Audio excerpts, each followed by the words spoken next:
Hey there, Mr. Redder here. Welcome back to another episode of r/Entitled People Stories. Our first story we'll be reading today. My Karen daughter demands I buy her boyfriend a new Tesla. After that, sister-in-law and niece destroyed my plants, so I banned them from my house. And after that, I just wanted a drill, not a police report. Now for every thumbs up this video gets, one Karen does not get a new Tesla. I'd prefer DeLorean to be honest.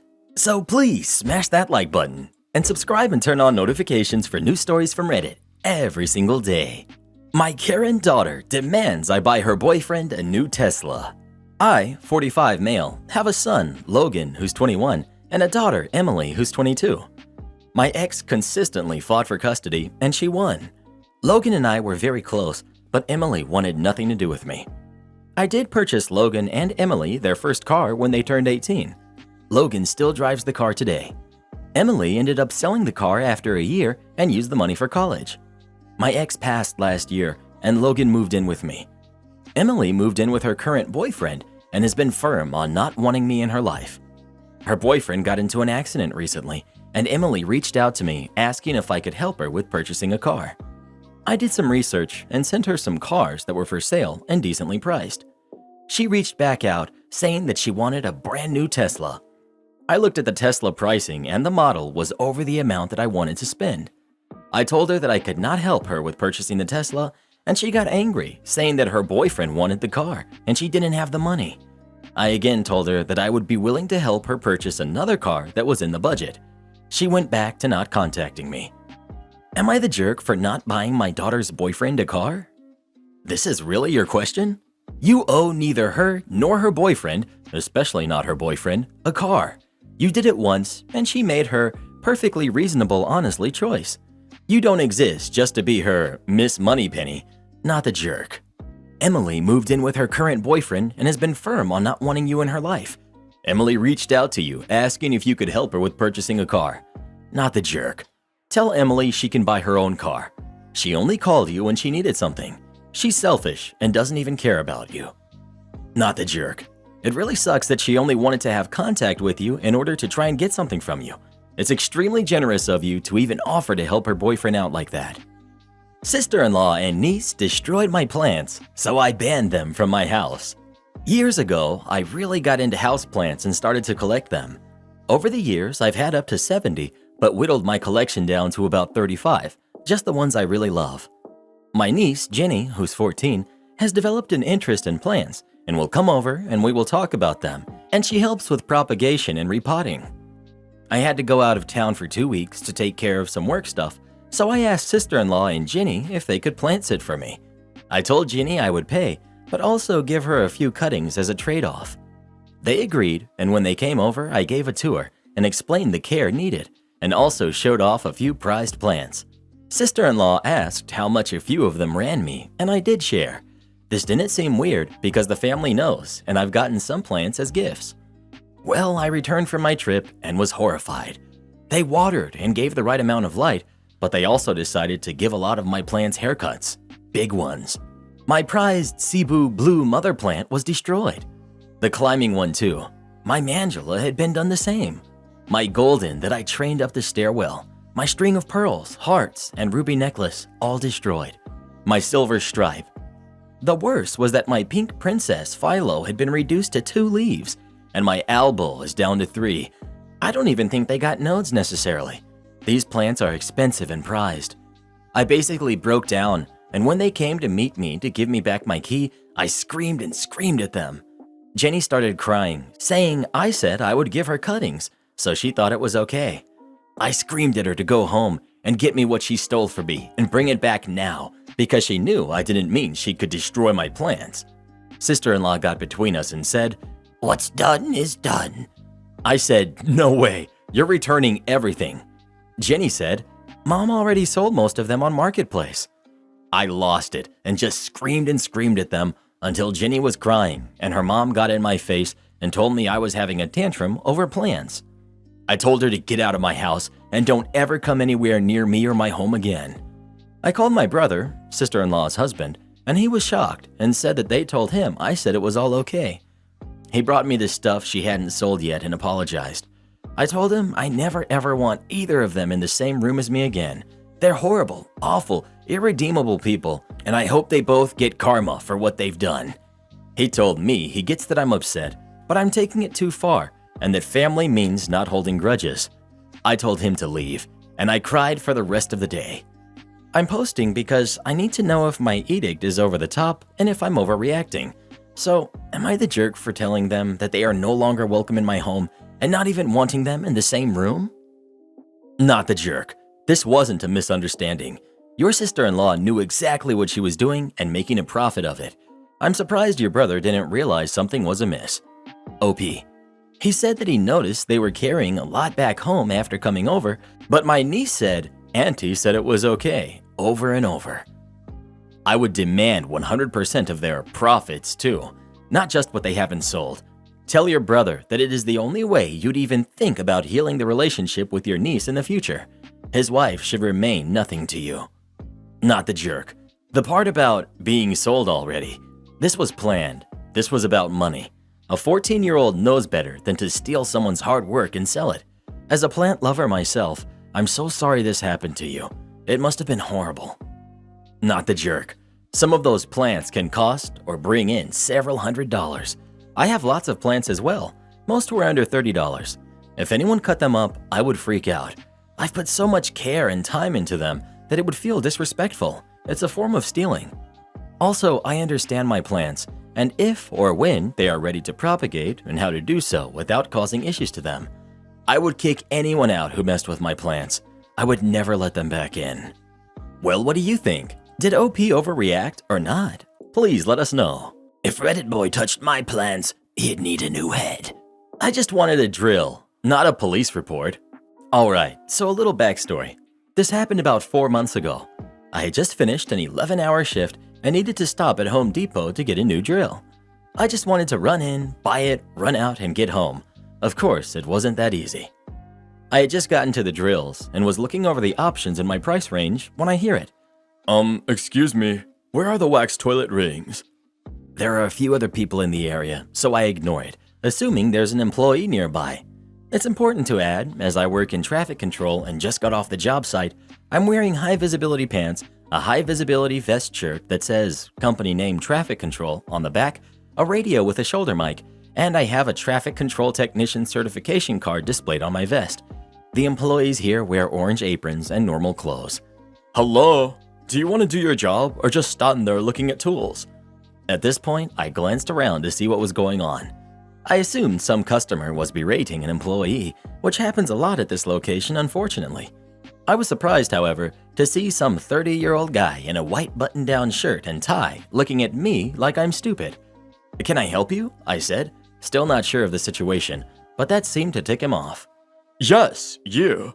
Can you tell me where the darn wax rings are? He shouted. At this point, it clicked in my head what was going on.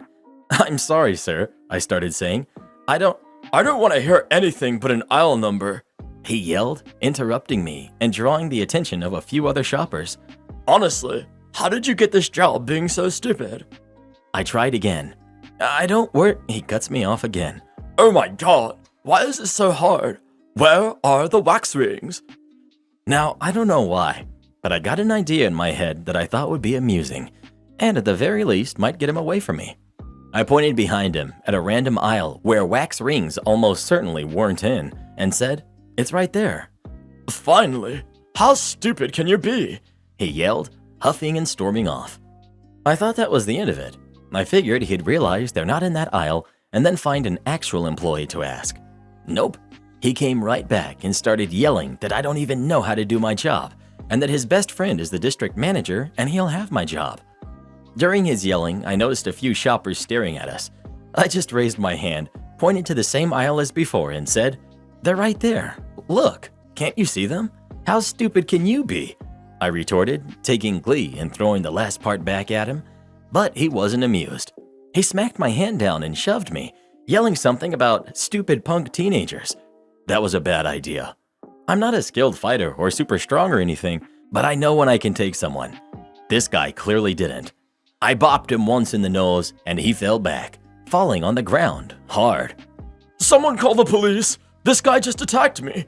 he yelled as the crowd nearby grew larger and larger. I was worried. Obviously, it was in self-defense, but I kept thinking that I should have shoved him back and not bopped him. I was worried that if he had fallen so hard that he had been hurt, I could get in trouble. A manager came over and asked what was going on. He started screaming that, "This employee attacked me when I tried to ask for simple directions. Look what he did." By this point, you can see that he's really hurt. "Who did?" the manager said, puzzled and concerned, looking around at the actual employees who were still on their way to the commotion. "Oh my God, are you all this stupid? Him!" he screamed, pointing at me. He doesn't work here, sir," the manager said. The manager got on the radio for more employees, ignoring the man's insistence that I do, and tells me to follow him. He takes me to the security office and has me wait for the police. Luckily, multiple customers and the cameras saw my side of the story, and since the police went to the injured person first to render aid, they also interviewed witnesses over there before coming to me. When they came in, I gave my side of the story. The police say it contradicts his version of events and that it matches the witness statements. They said the guy was yelling that he wanted me arrested and locked up. That's when the manager pulled up the footage, which showed him hit my hand and shove me, and I only bopped him after that and one time. Also in my favor, I was facing him with the drill shelf behind me when he shoved me, so I was somewhat cornered. They then asked if I wanted to press charges, and since he wanted to get me arrested, I decided, yeah, lock him up. They arrested him, and a few months later I found out he pled guilty and avoided jail time, but now he has an assault charge on his record. I honestly wouldn't have pressed charges if it wasn't for the fact that he wanted to press charges against me. I hope he learned his lesson and doesn't treat anyone that way again, even if they're a Home Depot employee. Always press charges. It teaches entitled people to keep their hands to themselves. Can't do anything much about their idiotic words, but when they decide to put their hands on you, then lessons need to be learned.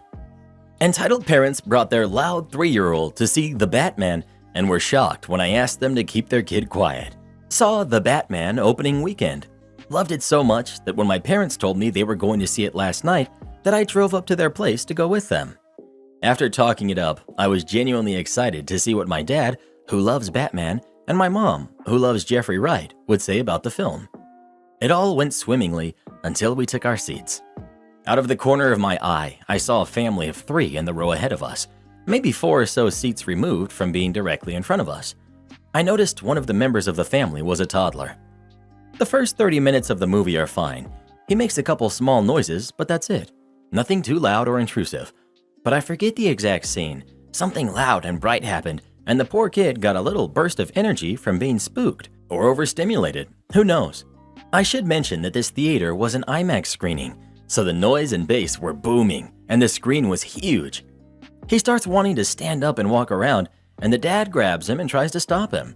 Kid starts crying, and then is trying to talk to the dad while the movie is progressing. After maybe 5 minutes, I'm well beyond done and lean over to whisper, "Hey sir, can you please get your kid to be quiet or step out and calm him down?" He gives me an annoyed look and says nothing, and the kid keeps talking, louder than before. I say again, "Seriously, you need to get him to stop." He sighs, annoyed at the prospect of having to parent his kid, and leaves with the mom and kid in tow. Relieved, I go back to watching the movie until the end. My parents loved it, and I had an overall good time. Until we exited the theater. Dad of the year is in the parking lot waiting for me. The mom and kid are gone. He approaches me aggressively and gets up in my face as I'm headed to my car, saying crap like, "Where do you get off telling me what to do with my own kid?" I'm taken aback for a second or two. I genuinely don't know what's funnier, the fact that he doesn't understand why I asked him to quiet his kid, or the fact he waited for 2.5 hours and apparently will need a ride home from his wife once the ordeal is over. I just tell him, "Look man, the kid is obviously too young to be seeing a movie like this, isn't going to remember it, won't appreciate it, and definitely isn't going to be patient enough to be quiet for 3 hours. He then gets angrier and tells me not to dictate to him how to parent. I say, "I wasn't trying to say you're a bad parent. If you can't find a sitter though, don't make plans for a movie night." That goes over even worse, and he says he bought the tickets and wasted his money because of me. I couldn't help it. I laughed pretty much literally in his face. I told him he's an idiot for buying an $18 IMAX movie ticket for a 3-year-old who wouldn't know the difference between an IMAX screen and their home TV, much less care. and he gives me a shove to the shoulder and tells me to shut up. He yells at me that he will spend his money how he wants, to which I say that's all up to him. I just don't think it's smart. He gets another shove in, and I tell him I have my license and I've got my piece on me. He backs off. I was bluffing anyways. And I go to my car and have a big laugh on the way home. What a loser. Our deal is off. If you don't like it, just quit. I used to work at a company that had a weird work culture. Everyone, including CEO, directors, and the owner, worked way too much, and some would proudly say that they could only sleep after drinking because they have so much work they can't tune off. I was working 12 hours a day, plus commute, all without overtime, while being paid less than market average for 8 hours. I was dumb. I loved what I did. The company has a big name in my country, so it helped build my curriculum, and I had the chance at tackling very interesting projects. So I saw it as a stepping stone to better jobs. About 8 months in, though, I started to break. I had stopped exercising and gained weight. My mental health was taking a big dive, and I would wake up at 4 a.m. thinking about things I wasn't able to finish, and then I couldn't fall back asleep. So I handed my resignation in.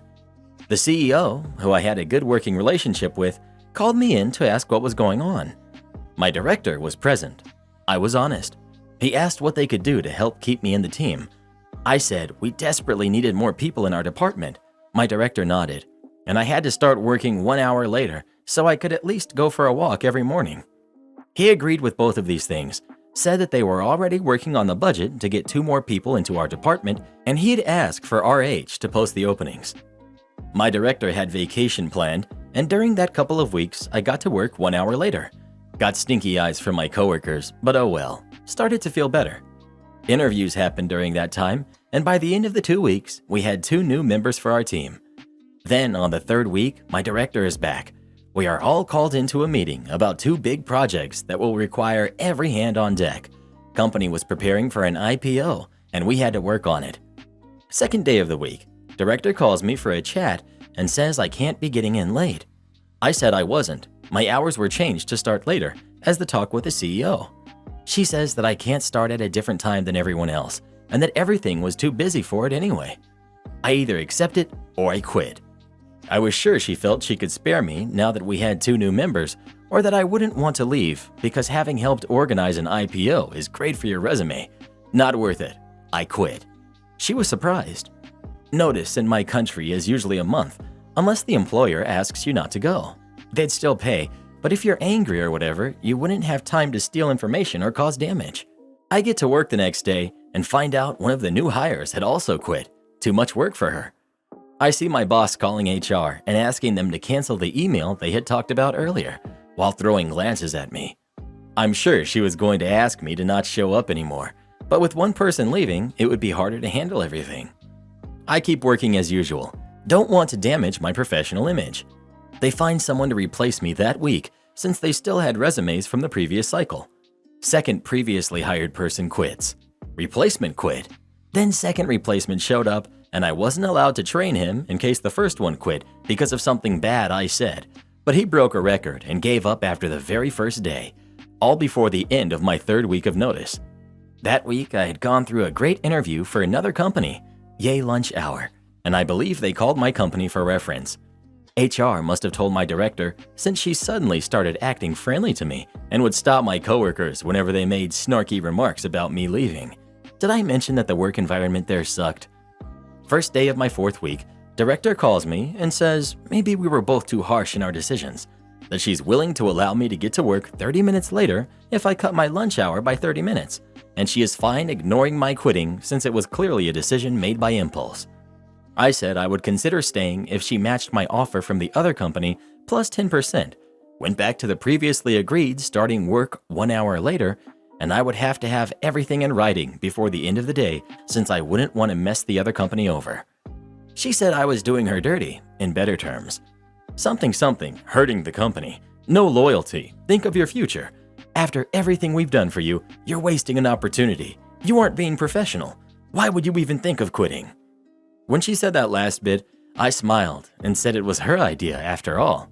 That we had a deal I was willing to uphold despite everything bad that working there had. But she said the deal was off and I didn't like it, I should quit. So I did. I complied. I didn't like it. I quit. We had a third replacement for me that week. I trained her. She lasted 2 weeks. The 2 extra people for the department were never brought in as they were trying to cut costs to better prepare for the IPO. 2 months later, the whole team was different, except the director, who was there holding strong. CEO said he was sad to see me leave, but he understood it. HR confirmed to me at my exit interview that he had been talking to owner and directors on how to change the work culture they had been cultivating in order to retain talents better. HR friend later told me that the owner stopped that nonsense. Oh well, I tried. Loyalty to the company cracks me up every time. Loyalty is corporate speak for willingness to be exploited. Everything we've done for you? Like pushing me towards a breakdown? Am I the jerk for saying my wife and I aren't going to apologize to my sister's boyfriend? My sister, Jennifer, 25, has a new boyfriend, Dan, who's also 25. They've been dating almost 3 months, and about a month ago, she brought him around so my wife and me could meet him. We're both 29. He seemed okay, and we didn't have any problems then. While they were over, I showed them the train horn I bought to install in my wife's vehicle. I wish I could have one in mine, but I drive a company truck, so no dice. I have fun if I have to drive my wife's vehicle now because of the horn. Dan said we should reconsider because the horn would be illegal here. Since he's first year in law school, me and my wife thought it was a flex. But we ignored it because he seemed okay otherwise. We didn't know Dan has been a paralegal for over 3 years and works at a law firm that primarily handles traffic and driving cases. We thought he was just showing off, honestly, because he's in law school now. My wife was stopped by the cops and got a citation for the train horn, and they towed her vehicle because without a legal horn, it was considered unsafe. My wife has to go to court for the illegal horn, and we had to pay a lot of money for the towing and impound fees, plus a mechanic to fix the horn back to a default because I tried and couldn't do it. When Jennifer found out, she said it was our own fault because Dan told us the horn was illegal. I countered to the two of them that he should have been clearer about his credentials at the traffic firm, and we would have listened. But we thought he was flexing and talking smack because he's in law school now. I blame him for not being clearer. We wouldn't have had this problem if he'd actually told us. Jennifer says we need to apologize to Dan for blaming him. I disagree. For the record, my parents agree. I've been married to my wife for almost 11 years, whereas Jennifer hasn't even known Dan for 3 months. We don't know him well. My wife is family. I certainly don't think she should apologize, nor should I, because Dan could have communicated better here, and now we're in a mess. If we had known Dan was an actual professional, we would have taken it seriously. You're the jerk. This is hilarious. He told you. You didn't listen. We thought he was just bragging, so we didn't listen. This is all his fault for not making sure, on the first time we met him, that he understood all his experience and knowledge on the topic. Does OP even listen to themselves? You're the jerk. What? You don't bring your resume to every dinner you go to? I've got a QR code on my business card in case I need to back up my credentials. Side note though, why does he have this? What possible purpose does it serve? What jerk altered the vehicle to have an illegal horn? Who does modifications to their vehicle without checking whether it's legal? Could you imagine if they found out from being in an accident or were automatically at fault for driving an unsafe vehicle? You're the jerk, OP.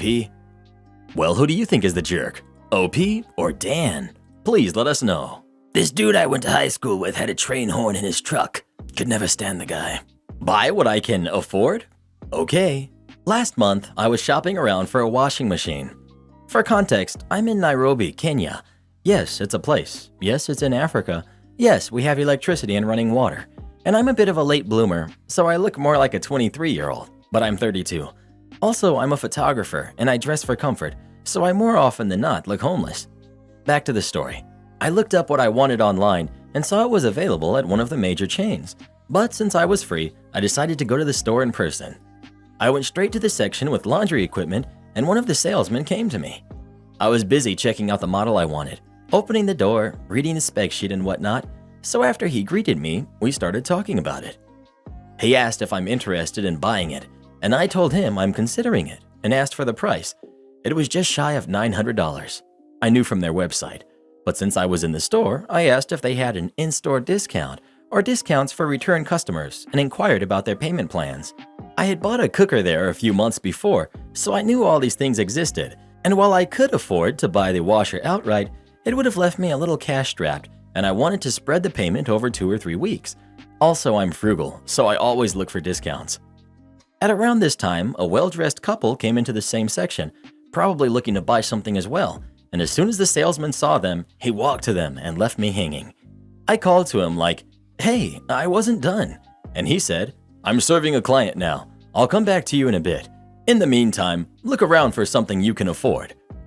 I was furious, but I'm a bit of a coward, so I walked away and went to the customer service station and started making my inquiry all over again.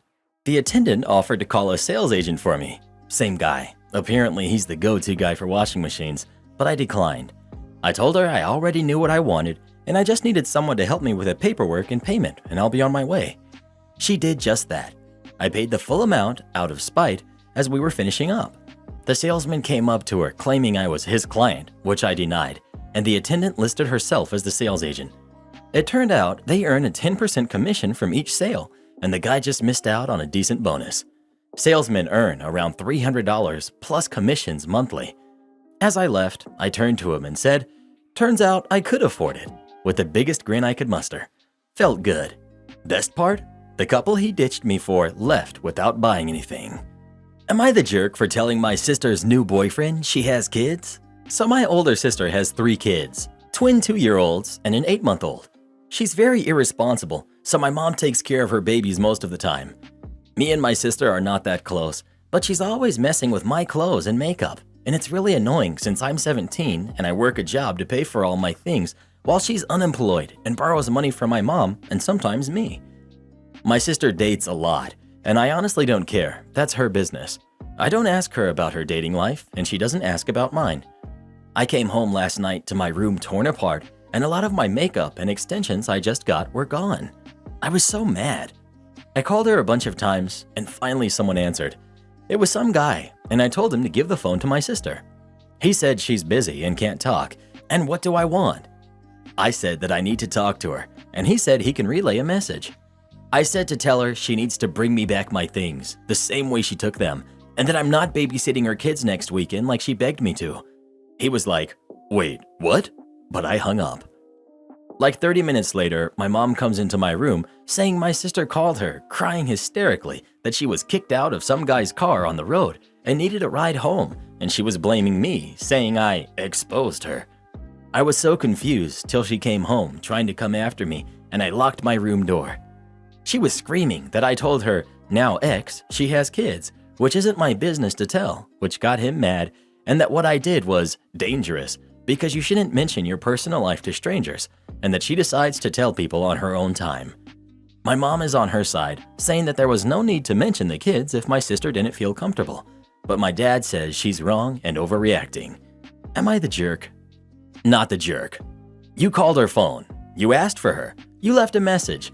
It's not like you sought out her boyfriend so you could rat her out about her having kids. And of course, if she respected your belongings, you wouldn't have been calling and you wouldn't have mentioned the babysitting. So she could have avoided this situation by 1. Not taking your things, 2. Answering her own phone, 3. Coming to the phone when asked for, 4. Telling her boyfriend the truth. Sure, you don't tell strangers about your family, but you can't go from stranger to ex-boyfriend in the space of 1 phone call. Not the jerk. How are you supposed to know that she didn't tell him she had kids? And your sister needs to grow up and start taking responsibility for her kids. Well, who do you think is the jerk? OP or her sister? Please let us know. Karen demands I pay her college tuition. I, 44, male, am divorced and have been for over 10 years now. My ex-wife and I have 2 kids, 1 son, Ben, who's 19, and 1 daughter, Lauren, who's 17. My ex-wife and I split custody 50-50, and I paid child support on time every month, as well as ensured our kids had everything that they needed for sports and other activities. At a young age, I started a college fund/early life starter fund for the kids, which they were aware of and has grown to a large amount through the years. Over the years, I have always had my kids on my time and tried to be present in their lives. Ben has always been happy to come to my home, have family time, tell me about his life, have a father and son role pretty much. Lauren, on the other hand, is the total opposite. She pulled away at a young age, and when she was old enough to decide for herself, She cut me out pretty much 100%. I spent years reaching out to her and trying to build some type of bridge with her, but nothing ever worked. She went to a few different therapists, and I can only hope that it helped in some other aspects of her life, but it certainly didn't help in a family role. Over the past few years, my son has become angry with his sister and calls her ridiculous. I've told him to not mind that, and it's not her fault, but him leaving for college changed me on the whole thing. When he left, it felt like I lost my only kid, and I gave up trying to have a relationship with Lauren. She never reached back out, and neither did I. It felt terrible at first, but it's much easier to deal with mentally for me. A few weeks ago, Lauren and her mother reached out to talk about her college tuition and where she had decided to go. They asked me if I wanted to go walk the school with them again, and I declined. I told them that I felt I was only being invited because my checkbook was needed. I informed my ex and Lauren that I would not be paying for college or any other of her expenses after her 18th birthday, June, and that I was going to use the money elsewhere. My ex blew up at me. My daughter didn't say anything, and when they told my son, he called me to tell me that he thought I was right and Lauren was to blame.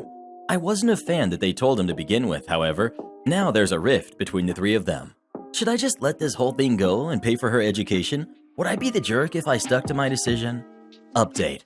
I want to thank everyone for their time and comments. A lot of you have assured me this is the correct course, while others have disagreed and have been pretty rude. This is the best course, and I'll simply retire early and help my son with his first home. I don't expect to have a relationship with my daughter ever again, and that's something I need to make peace with. I won't serve as her ATM when she's in need though, and with child support ending in July, it will no longer be my concern. Therapy hadn't helped her much in the last several years, so I doubt she'll miss that much anyway. Support our channel by joining as a member today, and we'll give you a shout out in our next video. Or come watch this video next. You won't believe what Karen does in that one.